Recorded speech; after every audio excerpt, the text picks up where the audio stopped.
بسم اللہ الرحمن الرحیم۔ تمام تعریفیں اللہ تعالیٰ کے لیے ہیں جس نے ہمیں پیدا کیا، اور بے حد درود و سلام ہوں حضرت محمد مصطفیٰ صلی اللہ علیہ وآلہ وسلم پر، جن کے صدقے سے اللہ تعالیٰ نے 18,000 مخفی مخلوقات کو پیدا فرما کر دنیا آباد فرمائی۔ السلام علیکم viewers, welcome to my channel تقدیر بدلتی ہے۔ دوستو، آج کی اس ویڈیو میں جس موضوع پر ہم روشنی ڈالنے جا رہے ہیں اس کا عنوان ہے تعویذ فروشوں اور عملوں سے بچنے کے بڑے ہی آسان اور سستے نسخے۔ ویڈیو میں آگے بڑھنے سے پہلے میری آپ تمام دوستوں سے گزارش ہے کہ میرے چینل کو سبسکرائب کر لیں اور گھنٹی کے بٹن کو بھی ضرور دبا دیجئے گا، کیونکہ اس سے آپ کو میری آنے والی تمام ویڈیوز بر وقت ملتی رہیں گی۔ اگر میرا کوئی بھی بہن بھائی کسی بھی مسئلے سے دوچار ہے تو وہ حافظ محمد رمضان صابری صاحب سے رابطہ کر سکتا ہے۔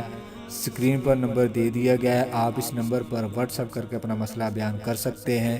اللہ تعالیٰ کے فضل و کرم سے جناب حافظ محمد رمضان صابری صاحب ہر مسئلے کا حل اللہ تعالیٰ کے پاک حدیث نبوی ہے، جب کوئی بندہ رات کو سونے سے قبل اپنے بستر پر آیت الکرسی پڑھ لیتا ہے تو ساری رات کے لیے اللہ تعالیٰ اس کے سرہانے ایک فرشتہ کھڑا کر دیتا ہے جو اس کے مال اور جان کی حفاظت کرتا ہے اور شیاطین کے حملوں سے اسے محفوظ رکھتا ہے۔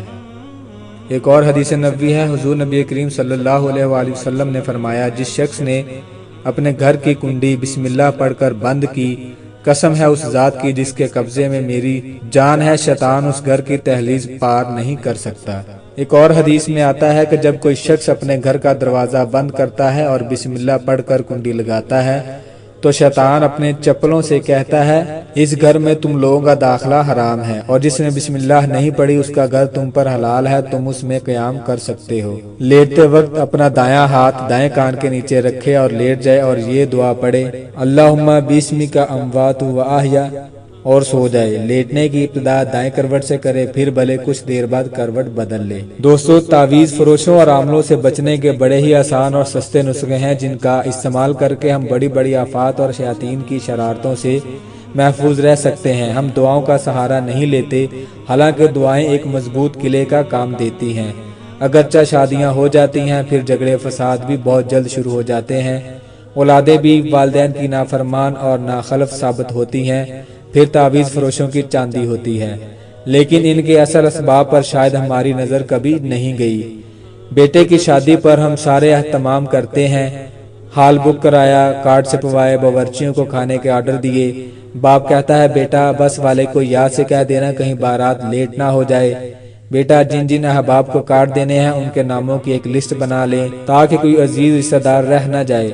ہم شادی کے لیے ہر قسم کے اہتمام کرتے ہیں، لیکن ایمانداری سے بتائیں کہ کبھی کسی باپ نے اپنے بیٹے سے یہ بھی پوچھا ہے کہ بیٹا شادی کے اس موقع پر شب زفاف کے لیے حضور نبی کریم صلی اللہ علیہ وآلہ وسلم نے ایک دعا سکھلائی ہے، کیا تو نے وہ دعا یاد کر لی ہے؟ آپ صلی اللہ علیہ وآلہ وسلم نے فرمایا، جو شخص یہ دعا نہیں پڑھتا شیطان اس کے عمل میں شریک ہو جاتا ہے جس کے اولاد پر منفی اثرات مرتب ہوتے ہیں۔ یہی وجہ ہے کہ ہم اولاد سے جن نیک خواہشات کی توقع وابستہ کر لیتے ہیں وہ ہماری ان توقعات پر پورا نہیں اترتے، پھر ہم جعلی عاملوں اور تعویذ فروشوں کے ڈیرے آباد کرتے ہیں۔ دراصل سب سے بڑا تعویذ وہ دعائیں اذکار ہیں جو حضور نبی کریم صلی اللہ علیہ وآلہ وسلم نے مختلف موقعوں کے لیے امت کو فرمائے ہیں۔ ان دعاؤں اور اذکار کا استعمال کر کے ہم بفضل خدا شیاطین کے ہر حملے سے محفوظ رہ سکتے ہیں اور نام نہاد عاملوں کی لوٹ مار سے بھی اپنے آپ کو بچایا جا سکتا ہے۔ میری دعا ہے کہ اللہ تعالیٰ تمام مسلمانوں کو شیاطین کے شر سے بچائے۔ جزاک اللہ خیرن۔